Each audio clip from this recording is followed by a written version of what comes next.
मेरे प्रिय विद्यार्थियों, चलिए आज हम आपको इसमें बताएंगे जो क्षितिज है भाग 2 कक्षा 10वीं का है।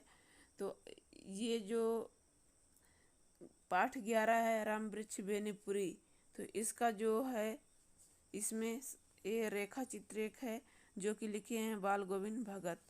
तो आज हम इनका इसमें प्रश्न अभ्यास बताएंगे। प्रश्न अभ्यास के साथ साथ रचना और अभिव्यक्ति के भी प्रश्न और भाषा अध्ययन। तो इस प्रकार से इसमें जो प्रश्न अभ्यास है इसको हम इसमें हल करेंगे। तो चलिए हम अगला देखते हैं प्रश्न अभ्यास की ओर। ग्रहण संबंधी प्रश्नों पर प्रकाश डालते हैं। यह एक आपके समक्ष पाठ का ही एक अनुच्छेद है।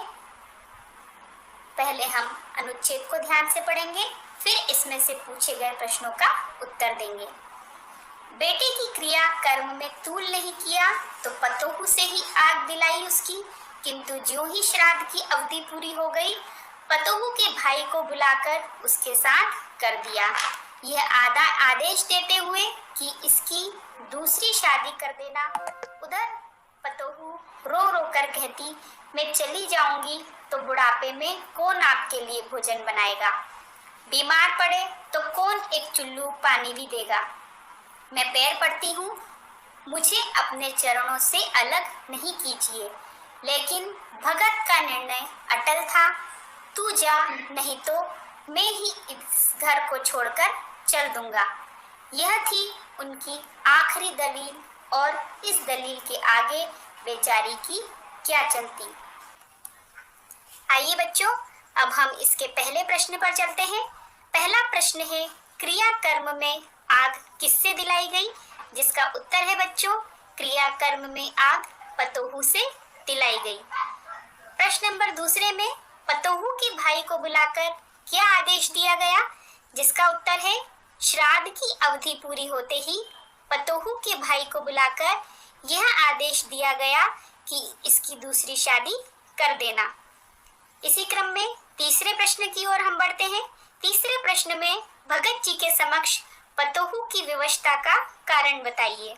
बच्चों, तीसरा उत्तर है, बाल गोविंद द्वारा अपनी पतोहू से यह कहना कि वह अपने भाई के साथ चली जाए, अन्यथा वह घर छोड़कर चले जाएंगे, उनकी विवशता का कारण था। अब हम चौथे प्रश्न की ओर बढ़ेंगे। पुत्र वधू के पुनर्विवाह के समय में अंतिम परिणाम क्या निकला? जिसका उत्तर है, पुत्र वधू चाहती थी कि वह भगत जी की सेवा करते हुए वैधव्य में ही अपना जीवन गुजार दे, परंतु भगत जी उसका पुनर्विवाह चाहते थे। अंत में पुत्र वधू को अपने ससुर की बात माननी पड़ी और परिणाम स्वरूप उसे पुनर्विवाह के लिए तैयार होना पड़ा। पांचवा और अंतिम प्रश्न है जो कि इस गद्यांश से लिया गया है, वह इस प्रकार है, अटल का समानार्थी शब्द लिखिए। बच्चों, अटल का समानार्थी शब्द अचल होगा। तो ये इस गद्यांश से संबंधित कुछ प्रश्न थे जिसके उत्तर का अभ्यास हमने किया। इसी तरह आप अन्य गद्यांश से प्रश्नोत्तर का अभ्यास कर सकते हैं।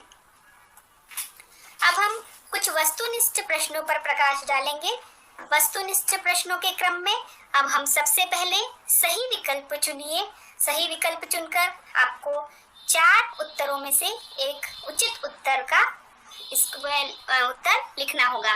तो पहला प्रश्न है, एक सच्चे साधु की पहचान कैसे होती है? जिसके 4 विकल्प आपके सम्मुख प्रस्तुत है बच्चों। उनके विचारों से, उनके पहनावे से, उनकी ईश्वर भक्ति से और उसके बाहरी व्यक्तित्व से। तो ये 4 विकल्प में से जो सही उत्तर है वह है उनके विचारों से एक सच्चे साधु की पहचान होती है। दूसरा प्रश्न है, बाल गोविंद भगत पाठ की विधा कौन सी है?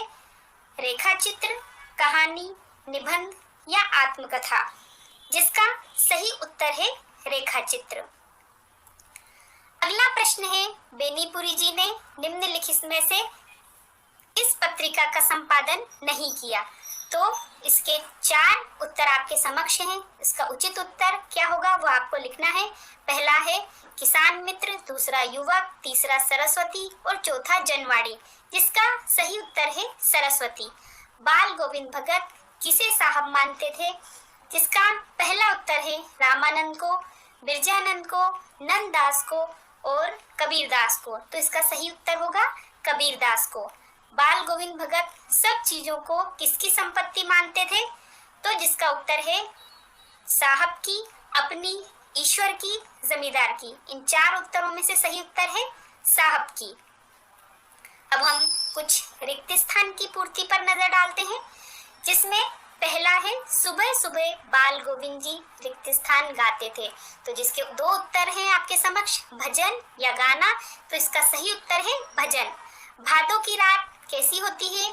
उजली या अंधेरी? तो इसका सही उत्तर होगा अंधेरी होती है। भगत जी के बेटे का क्रियाकर्म किसने किया?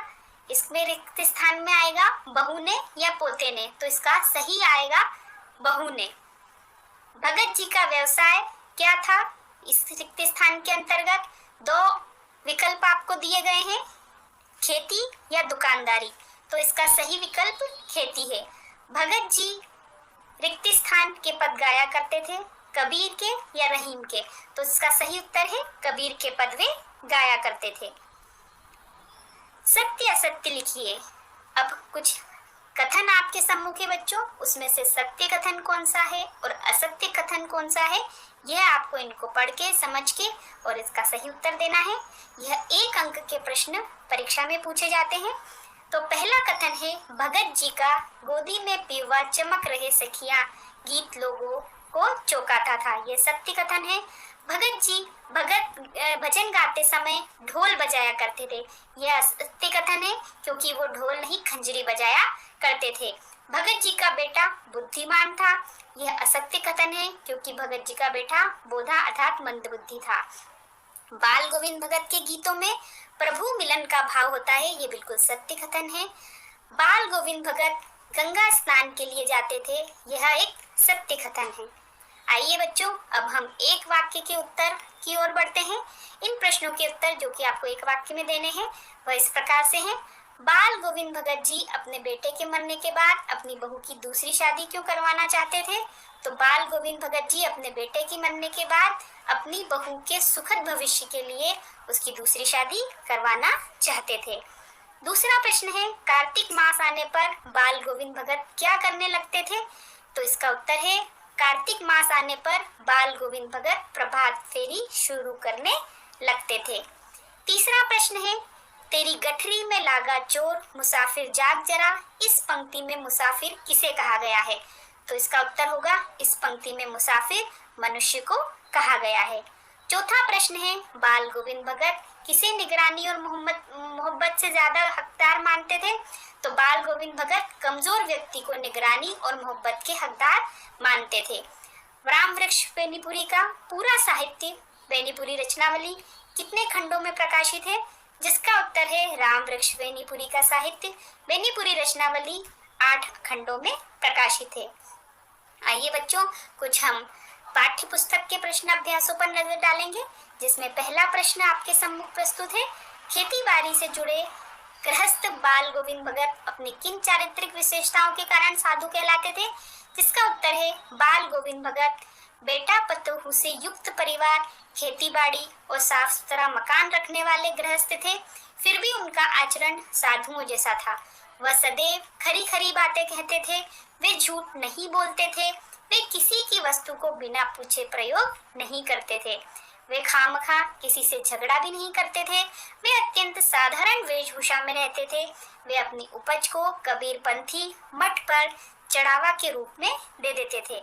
वहां से जो कुछ प्रसाद रूप में मिलता था उसी में परिवार का निर्वाह वे करते थे। आइए अगले प्रश्न में, भगत जी की पुत्रवधू उन्हें अकेले क्यों छोड़ना नहीं चाहती थी?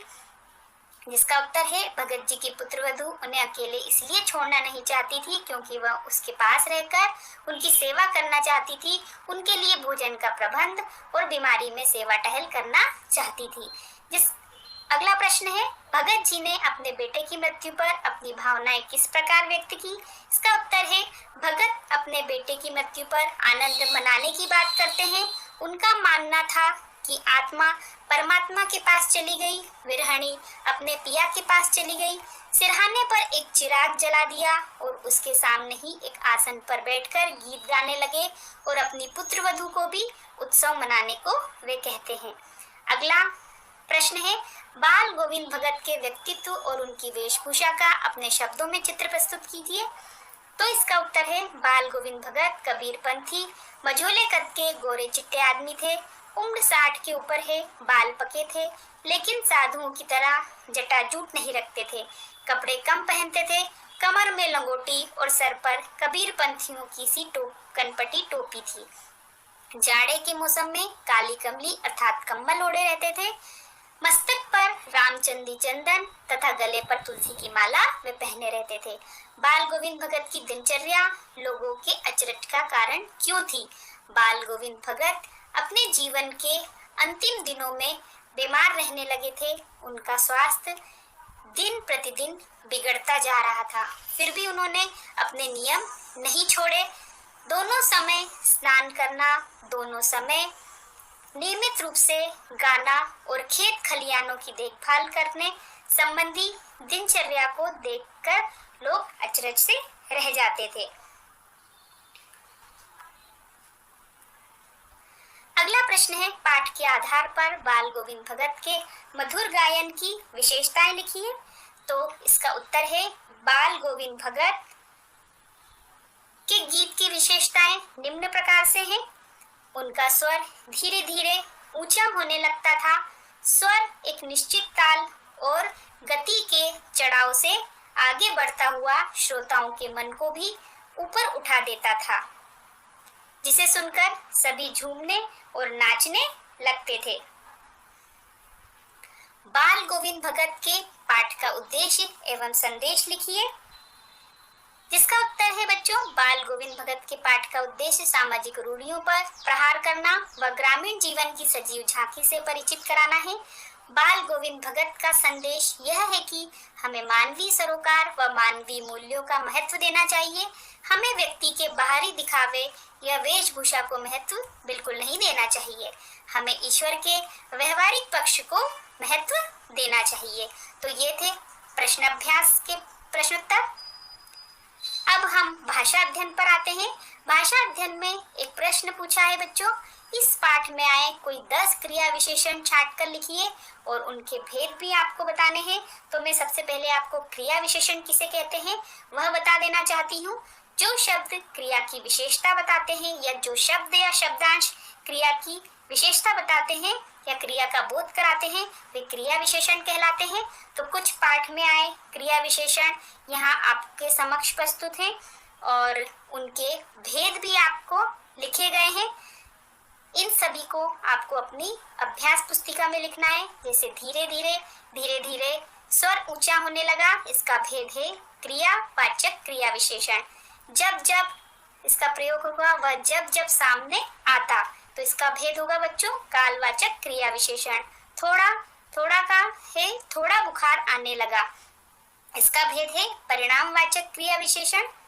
कुछ और आपके समक्ष, उस दिन भी संध्या, बिल्कुल कम, सवेरे ही, हर वर्ष, इस तरह से कुछ आपके पटल पर अन्य क्रिया विशेषण जो पाठ में आए गए हैं वह भी प्रस्तुत किए गए हैं। दिन, हंसकर, जमीन पर, इस प्रकार से इन सभी क्रिया विशेषणों को आपको अपनी अभ्यास पुस्तिका में लिखना है और याद करना है। आशा करते हैं बच्चों कि आज की प्रस्तुति आपको अच्छी लगी होगी। आप इससे जरूर लाभ लेंगे। धन्यवाद।